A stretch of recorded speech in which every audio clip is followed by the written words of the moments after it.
Thank you, Jiradesh. So just a brief introduction of myself. My name is JunYi Chow. I came from KL, Kuala Lumpur, Malaysia, and currently I live and work in New York. So about my piece, Neon Nightfall. So this is a picture I captured in Hong Kong. And for me, neon night light is kind of like a symbol that witnessed the change of the urbanization in 20th century. Here comes the music stand. So,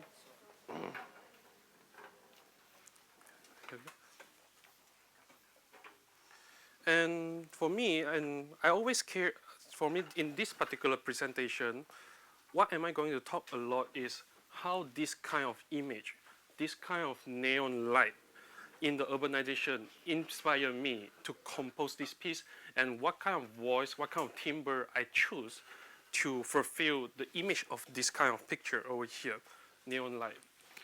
Because it's like there's a lot of, in case if you realize the light we have around here nowadays is more like LED light. It's not glowing.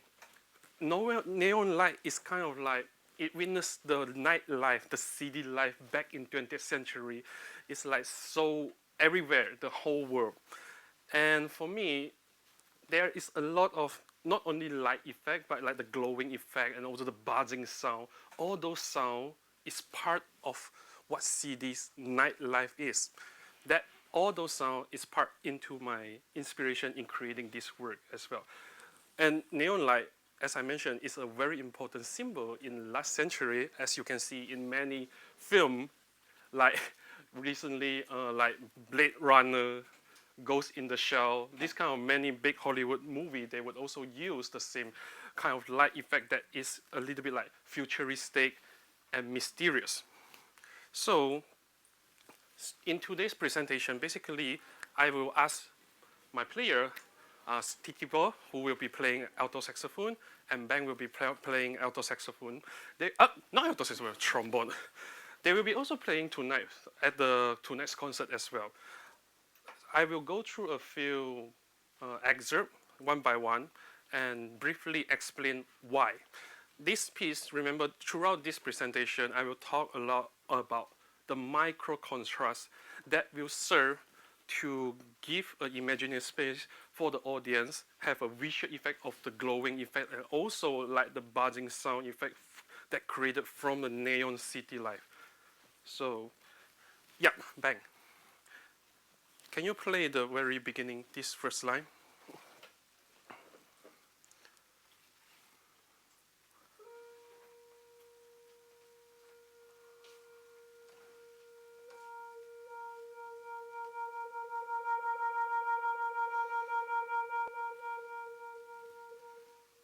Yes, good. The number one very important is this piece is like the first sound, the very first sound, the use of harmonium. Why harmonium? If any of you know the harmonium, it's like kind of like used a lot in jazz, and jazz is particularly a big symbol to city's nightlife. So throughout the whole piece, the trombone is going to use the harmonium. That's the timbre that I want to use a lot. And back in this particular piece, the trombone is going to create a lot of variation, like just now what you hear, the open, close, and open. Can you play that? Yes. Remember just now I said about the micro contrast. Imagine you are listening to this song and then it's like the light, that kind of effect, visual effect that we have here. And can you also continue to play the effect over here, the example over here? Yeah, you can just see the TV.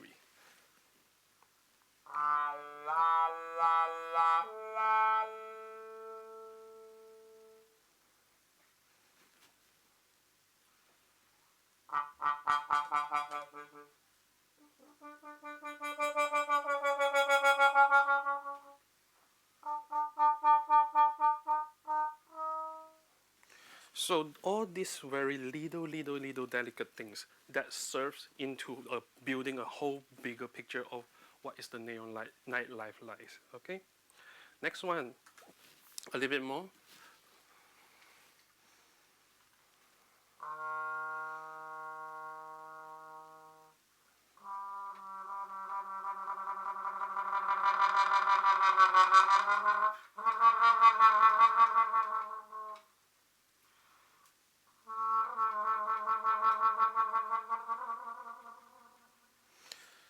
So this one is a little bit not only the light, but it's like the car. Yeah, it's also that kind of imagination. It's like the CD sounds. It's like the noise that I want to create. So sliding is another very important technique that I use in this particular piece. It's like a timbre, a color that change in the CDs. Like if you recall over here, all the lights is like it's not only one light. It's like always shifting. If I am also a photographer. If you zoom in a little bit and zoom out a little bit, the picture is definitely different when you zoom in and zoom out when you take the picture of the neon light. So the next excerpt I want to show here, yes, titipo, together to bar 67. Can we have it? E.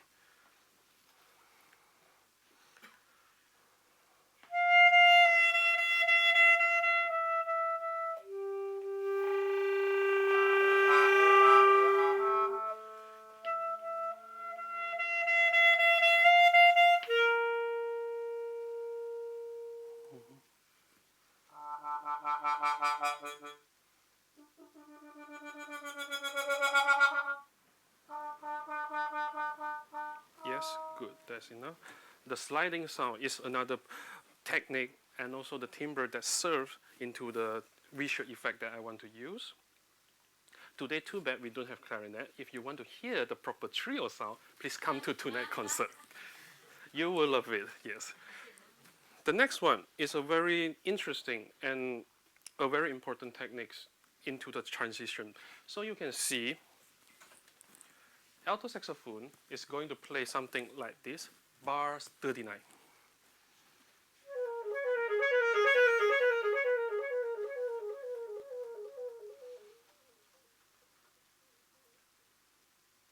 Yes, thank you. So it's like the transition of different timbres from one flipping to another. But at the same time, now we don't have the clarinet. So during the concert, you will hear one color, another color, flip, and then flip. Together again with trombone.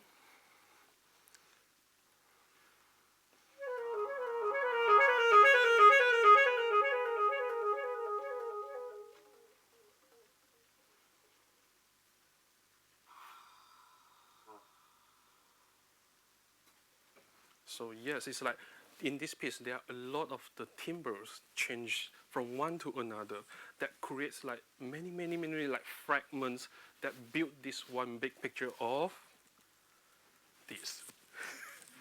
Yes, because it's like you can see it's like neon nightlife. You couldn't see only just one thing. It's like so many fragments. How am I going to compose a piece that include that all of this? So in this piece, it's like there are a lot of fragments on timbres that serve to build an imagination space for the audience to imagine. And what else do we have? I forget. So it's like the one before, but it's like passed to one to another.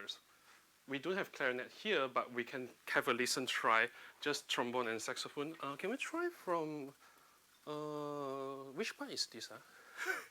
36. 36 before. Where do we start from? 33, right? Yes. Okay, can we try from there? 33 and then onwards.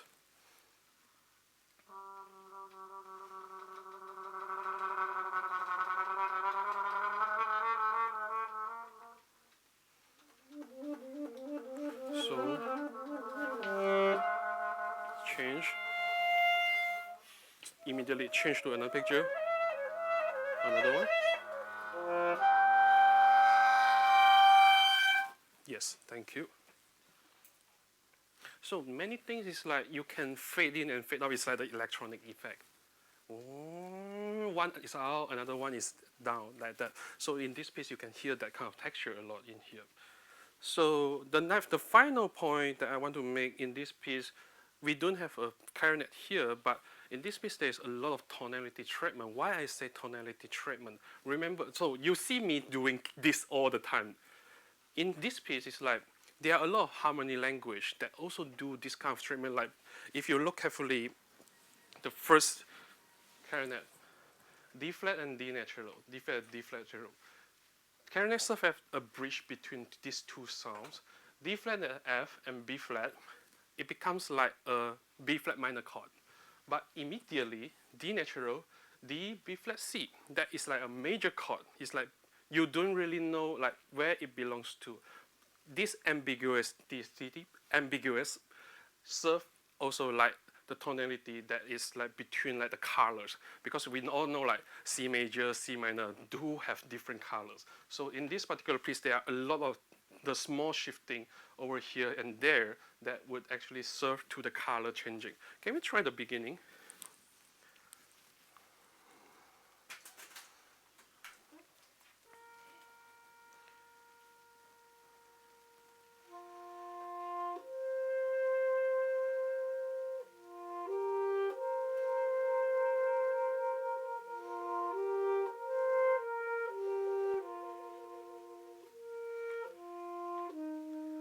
Okay, so go. JunYi, do you mind help me to play also the piano? Just play the clarinet line. Helping me. Huh? Okay, by the way, that's my brother, JunYi. This is C score? Yes. Oh, okay.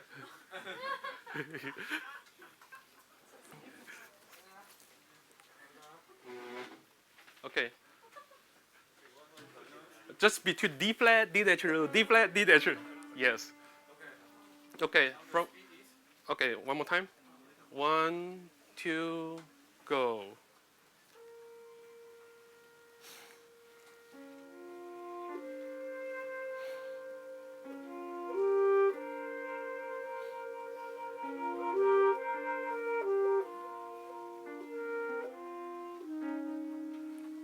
Yes, thank you. Very good start reading. So you can hear it's like the clarinet. So here, this is some knowledge of the orchestration.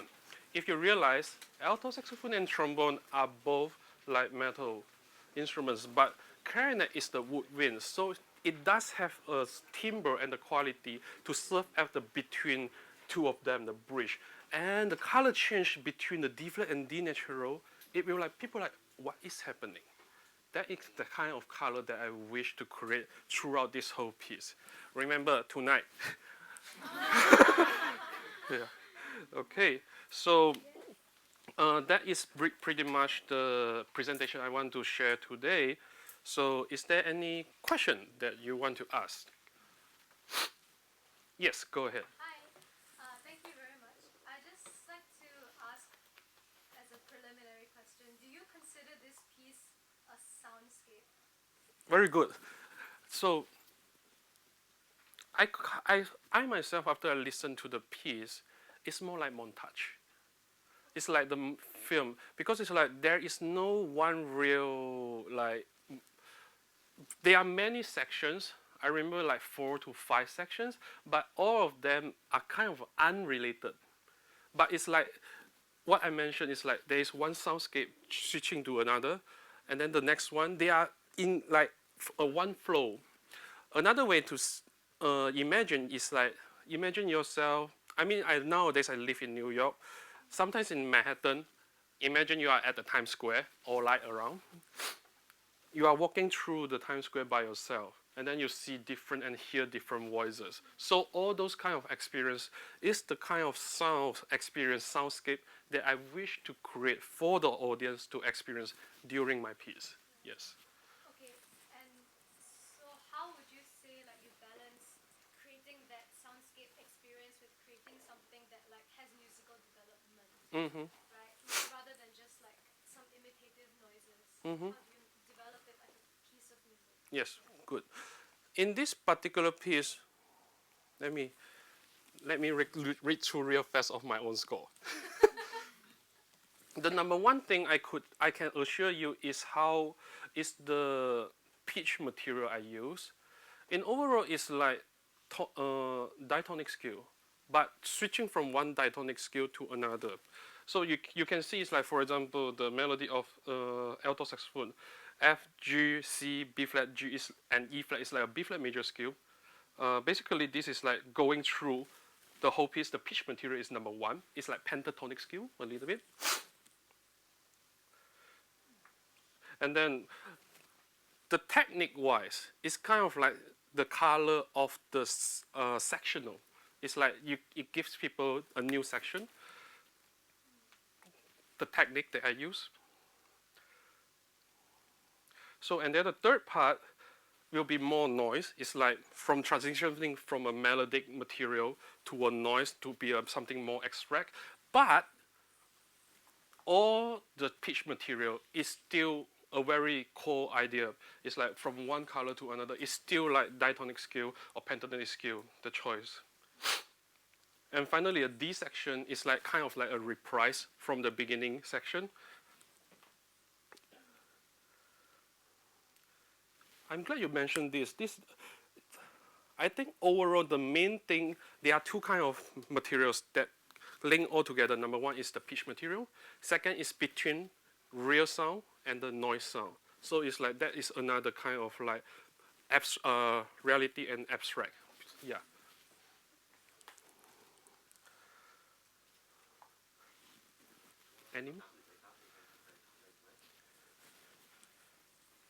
Any more question?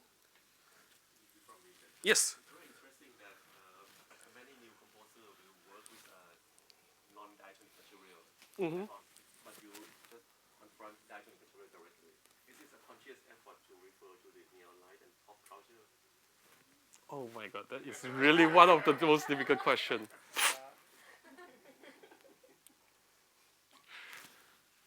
Yes, thanks for bringing that up. I forget to mention one particular keyword for this piece, nostalgic. I wish to create a nostalgic moment for the player, for the space, for the audience. So the the key, the tonality quality actually would lead people to something familiar, but at the same time, the way I create the piece itself, it's not in a real conventional way. You can hear just not from them. It's like very modern sound. You wouldn't hear something like this, the harmon mute, the way it used. No, something like this is like before 19th century. No lah. There's no way people would use like that. But it is definitely influenced by the 20th century. But it's very close. It's very familiar. So nostalgic is one thing. Second is also my compositional approach as well. I personally still think tonality still has way to explore. And this is always, at least in the last few years after I graduated from my master in Indiana in 2013, I continue to compose work, continue to explore the world of tonality. There are so many more colors and different ways to interpret tonality.